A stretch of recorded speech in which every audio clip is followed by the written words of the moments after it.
আমরা ইতিহাসে লোহার যুগ, তামার যুগ, পাথরের যুগ কথা শুনে এসেছি। আমার মনে হয় আমরা এখন প্লাস্টিকের যুগে বাস করছি। তাই প্লাস্টিক যুগ এই অর্থে যে প্লাস্টিক ছাড়া আমাদের বোধহয় গতি নেই। গতি নেই বলবো না, কিন্তু প্লাস্টিক জীবনের অঙ্গ হয়ে দাঁড়িয়েছে। বাজারে কিছু কিনতে গেলে প্লাস্টিক ঘরে নিয়ে আসছি আমরা।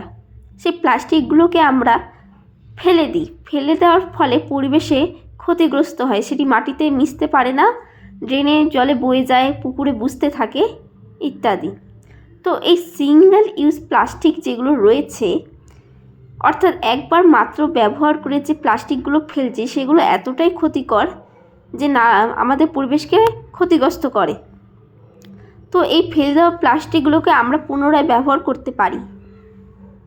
প্রথমে আমাদেরকে একটি খালি বোতল লাগবে 1 লিটারের।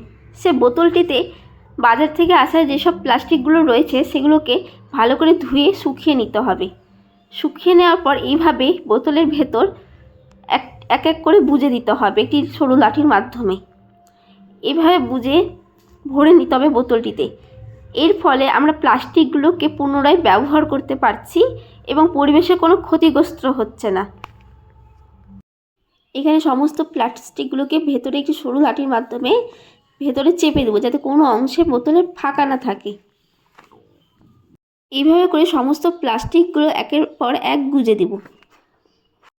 এই পুরো পদ্ধতিটাকে বলা হয় ইকো ব্রিক্স। ইকো মানে পরিবেশ বান্ধব, ব্রিক্স মানে ইট।